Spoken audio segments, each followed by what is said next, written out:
Buenas tardes. Iniciamos con el tema 5, que sería con el que cerramos este módulo. Este tema se trata de los registros públicos.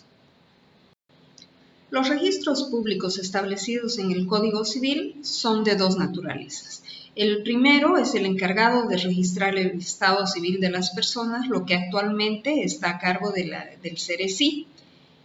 Y el segundo es los derechos reales sobre los inmuebles, que aún dependen del órgano judicial. Iniciaremos hablando del registro civil, es decir, del registro del estado civil de las personas. El registro civil maneja tres categorías de libros principales: los libros de nacimiento, los libros de matrimonios y los libros de defunciones, donde se registran las partidas respectivas. En las partidas de nacimiento se registran todos los nacimientos acaecidos en territorio boliviano y también los sucedidos en el extranjero de hijos de bolivianos.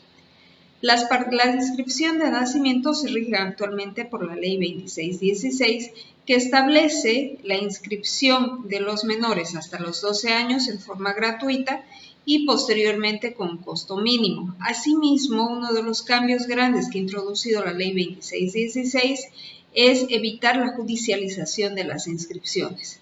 Actualmente las inscripciones de nacimiento, no importa la edad, se pueden registrar directamente si son de menores hasta los 12 años y vía trámite administrativo para mayores de los 12 años.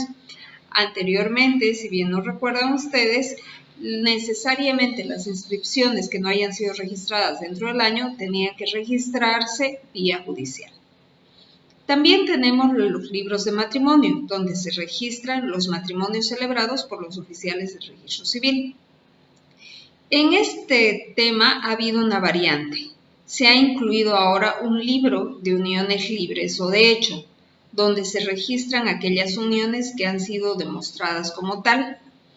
En ese libro también tendrían que registrarse las partidas, las sentencias, si es que se ha producido vía judicial, o las desvinculaciones simplemente de las uniones libres. Debemos tomar en cuenta que las uniones libres no afectan el estado civil de las personas. Por lo tanto, ha habido mucha reticencia durante muchos años de tener un libro de registros de las uniones libres. Sin embargo, se ha tomado en cuenta para crear estos que las uniones libres, si bien no alteran el estado civil de las personas, pero sí producen efectos similares al matrimonio en cuanto a los bienes y en cuanto a los hijos, siendo esta la razón por la cual se han creado estos libros. Bueno, y tenemos finalmente las partidas de defunción. Se registran las defunciones sucedidas en territorio boliviano. También se registran los fallecimientos presuntos en base a sentencia ejecutoriada. En el tema del registro de defunciones, téngase en cuenta que si este debe ser registrado dentro de las 24 horas de acaecida la defunción y en el campo dentro de las 48 horas. Caso contrario, se tiene que recurrir a la vía judicial para su registro. Los registros públicos son los únicos encargados de dar fe probatoria respecto a los actos y hechos asentados en ellos. Por tanto, las partidas asentadas en los libros de registro civil y los certificados que se emiten dan fe sobre los actos que constan en ellas. Las modificaciones, rectificaciones, adiciones y cancelaciones se hacen conforme al reglamento vigente emitido por el Tribunal Supremo Electoral. La resolución se encuentra en la página de la maestría.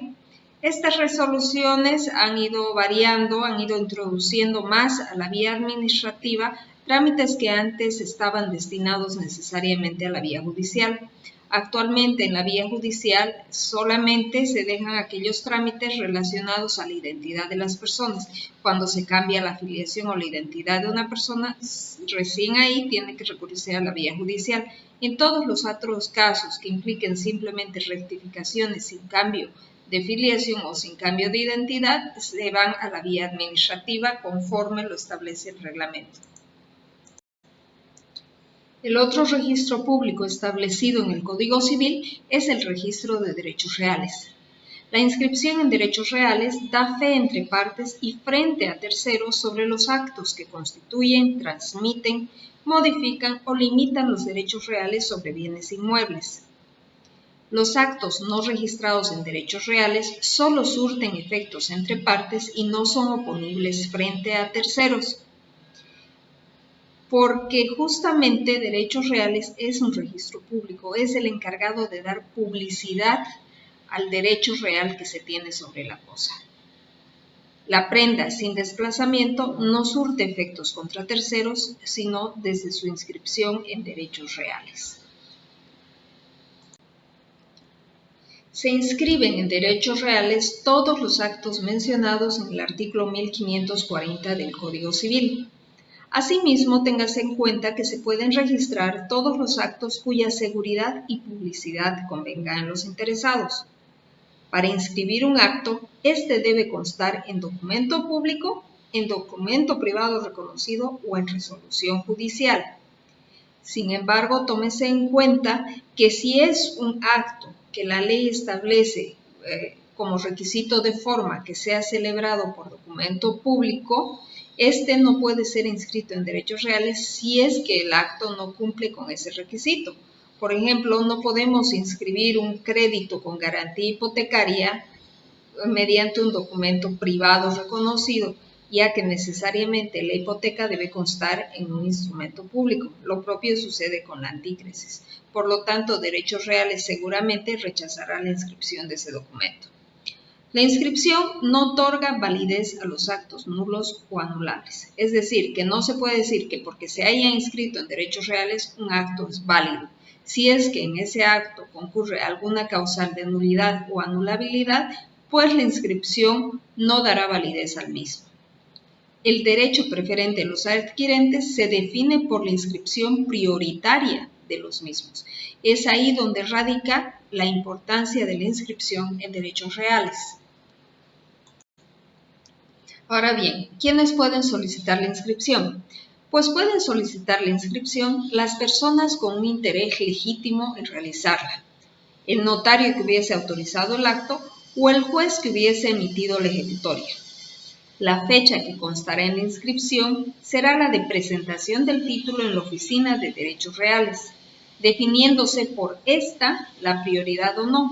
Es decir, que no importa la fecha que conste en el título, lo que importa es la fecha de presentación, y esa fecha de presentación es la que definirá la prioridad. Si se efectúan correcciones, estas constarán en subinscripciones que se asentarán en la misma matrícula. Ahora nos referiremos a la notación preventiva y es importante realizar una puntualización, que es la diferencia de la notación preventiva en el nuevo Código Procesal Civil versus el anterior Código de Procedimiento Civil. El Código de Procedimiento Civil no establecía cuál el efecto de la notación preventiva.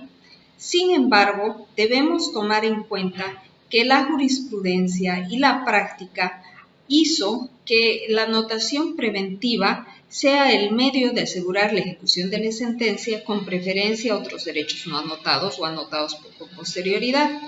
Es decir, que esa jurisprudencia lo que hizo fue otorgarle preferencia al que anotaba preventivamente una demanda.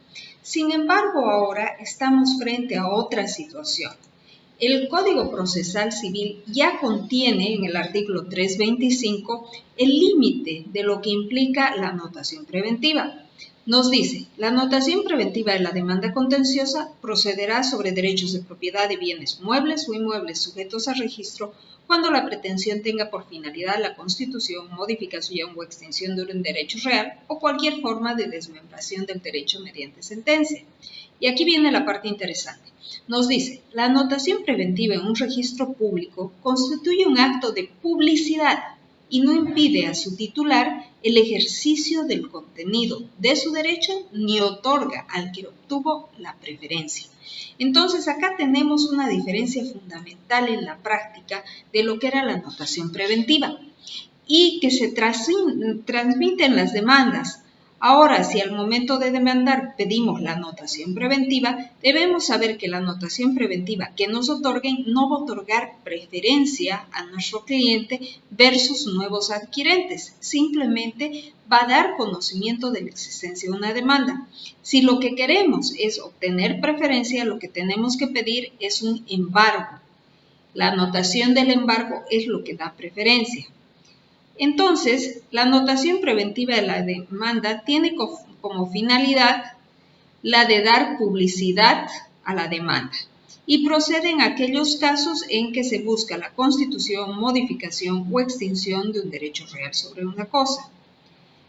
En el caso de esta publicidad, lo que hace es eliminar la buena fe de un posible adquirente, ya que ponemos a conocimiento de que existe una demanda que se está tramitando sobre ese bien. Una vez se tiene la sentencia favorable, se puede ordenar el embargo y el secuestro del bien anotado.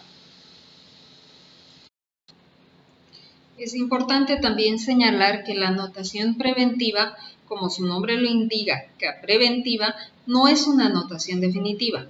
La anotación preventiva caduca en lapso de 2 años si es que no es convertida en inscripción. La anotación preventiva se puede convertir en inscripción cuando se subsane la causa que impedía su inscripción definitiva o exista sentencia favorable pasada en autoridad de cosa juzgada. En los casos establecidos por los artículos 1554, que es referente a las notas marginales que se anotan, dice, cuando las demandas ejecutivas se señalen bienes inmuebles, se notificará al registrador para que en las partidas de inscripción respectivas ponga una nota marginal que valdrá como anotación preventiva de embargo por 30 días, pasados los cuales quedará de hecho sin efecto a menos que se formalizase la anotación preventiva.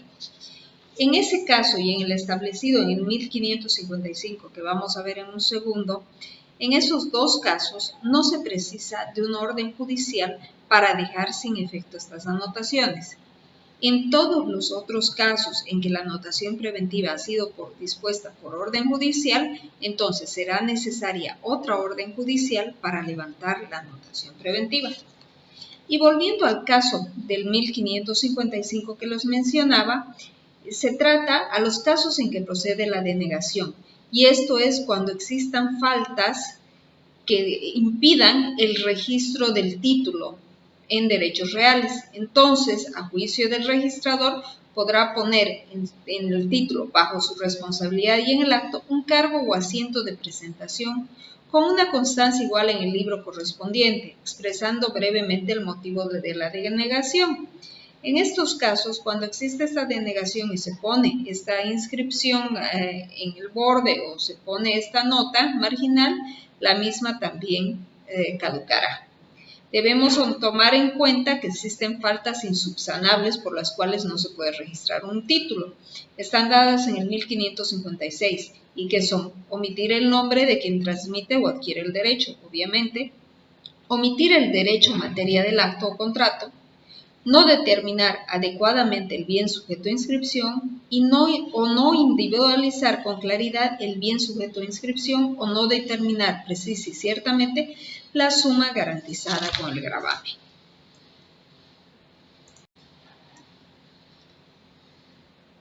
A diferencia de las inscripciones sobre el estado civil de las personas, que en sí no se extinguen como tal, sino solamente pueden ser canceladas, las inscripciones en derechos reales pueden ser sujetas a extinción, a cancelación total, a cancelación parcial, dependiendo del caso.